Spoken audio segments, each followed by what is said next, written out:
Hello, I hope this will be a fairly short video, but I really do appreciate you guys watching my videos. And one of my subscribers asked a question, so I wanted to take a moment and address that question, which was, how do we dress in Landsknecht style for HEMA?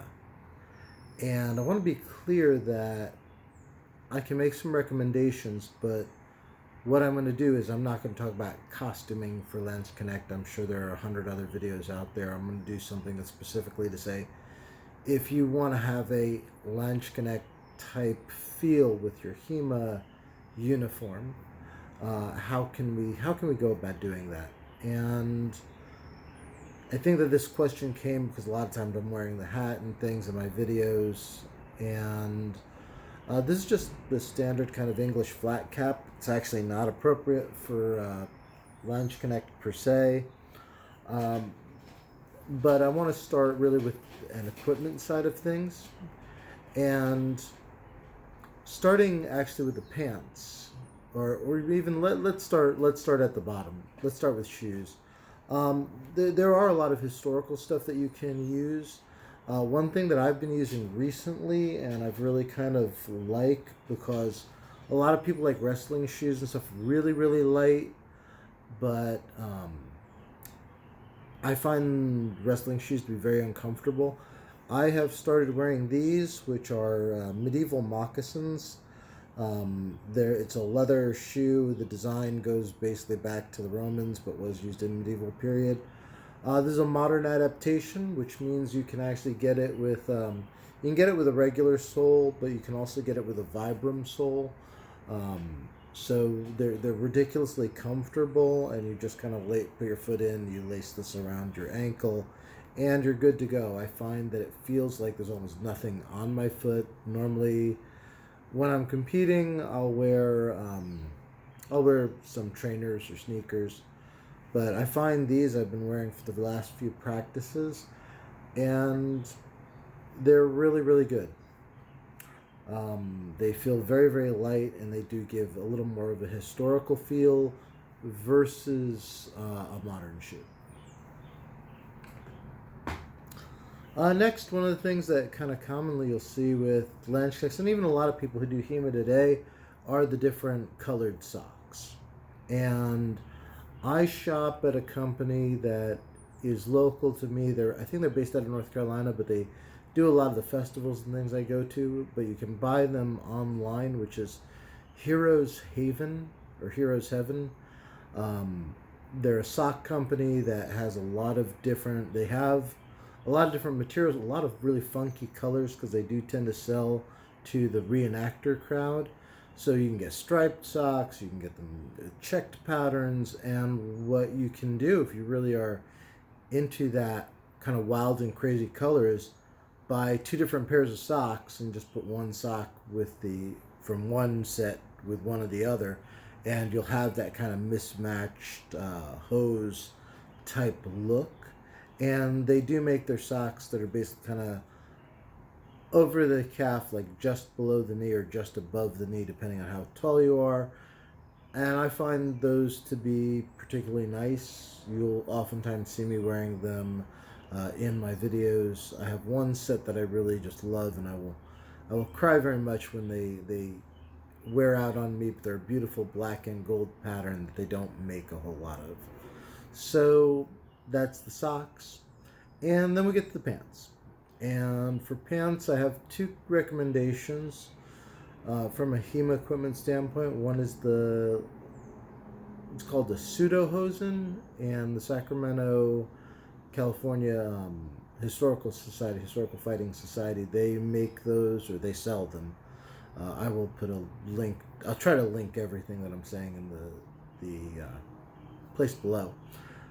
But they make this very big Pluderhose. I have a review of them if you go through my product reviews. Good and bad is that they look fantastic. They're not, in my opinion, very good for heavy sparring because the material can be kind of thin.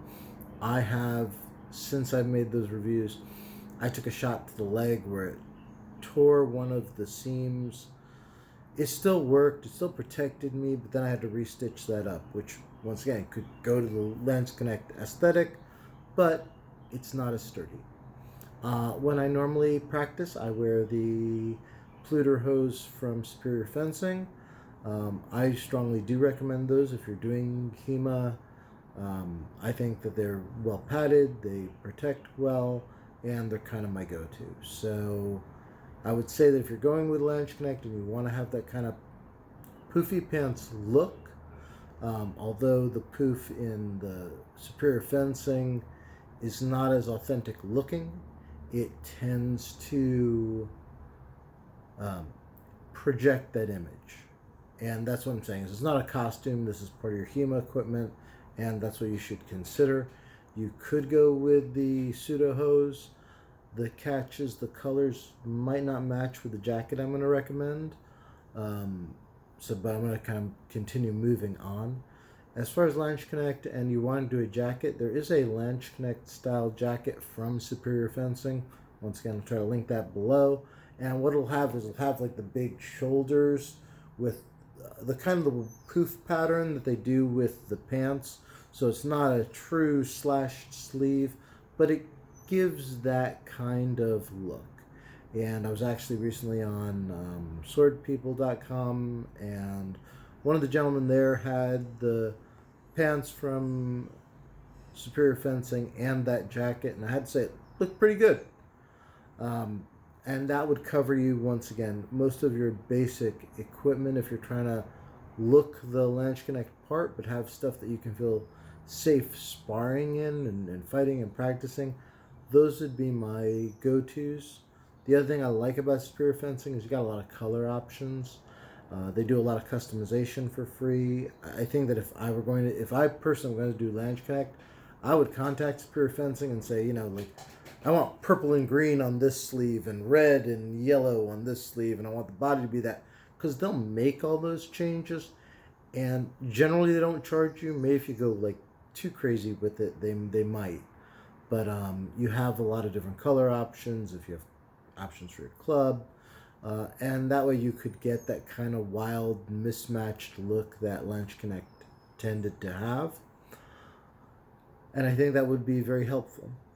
As far as going further up, I think that you want to be careful when you're doing stuff. Some things are fun to wear. Like, I really enjoy wearing my hats.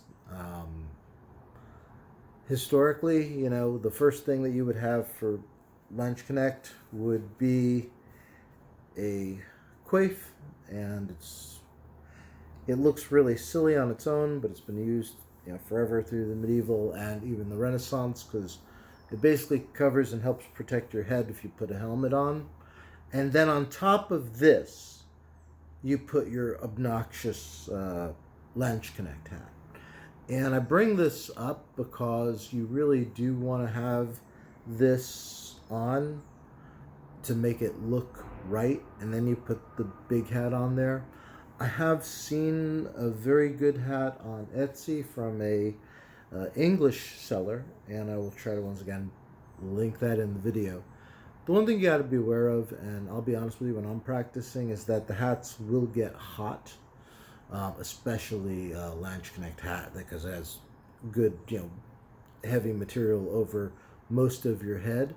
If you're going out to a colder practice outside, it's great. But then again, you're going to obviously take it off when you put your fencing mask or anything else on. But if you just want that aesthetic and that look, then that would kind of complete you kind of from head to toe as far as what you might consider wearing as your HEMA kit if you specifically just like the Landsknecht style. I do want to point out that Oscar from Virtual Fetishul does a lot more with Landsknecht, and he's done stuff with what kind of armor to wear, what kind of things he puts together. I would strongly recommend you go to his channel if you haven't been there already. I believe it's called Virtual Fetishul, and when you go to it, I believe he has a section, or you could just look through his videos for Landsknecht style. That's not really my style, but I wanted to address this because it's a subscriber request. And I want to remind each and every one of you, if you have thoughts or something, I do actually respond to your comments. I also try to, if someone has a question about a particular left-handed skill with a weapon, try to bring that up. I had someone recently ask me about grappling, so I created a video for that. Your feedback counts a lot to me, and I really do listen and appreciate what you have to say, even if sometimes you might disagree with me about what I have to say. So I want to thank you, and I want to thank the subscriber who brought this question up. Yeah, I'm here out in Hampton. I'm here by Langley Air Force Base, so we get a lot of planes coming through here. They can be quite loud. But I hope that this video does help you, and if you're interested in Landsknecht style for doing HEMA, that this will give you some thoughts. And even if you're just doing other type of Renaissance clothing and you're like, oh, well, you know, what can I wear as shoes? There are other shoes out there. I was just speaking about the medieval moccasins because they're something I've actually used and I find very useful. I feel like I'm not even wearing shoes when I'm wearing them. So they're very handy. They're not terribly protective. They're obviously better than not having anything on your feet. I think a lot of people tend to ask about like things like the socks. If you go to most HEMA sites, you're not going to just find the multicolored socks. So I will definitely try to put that link down there because I know a lot of people are interested in the fancy colored and striped socks that are out there. So once again, I hope this was helpful. I'm Ramirez. I'm with Tidewater Renaissance Fighting Arts, and I will leave a link to our club below. We're based out of Norfolk, Virginia, and I will see you in the next video.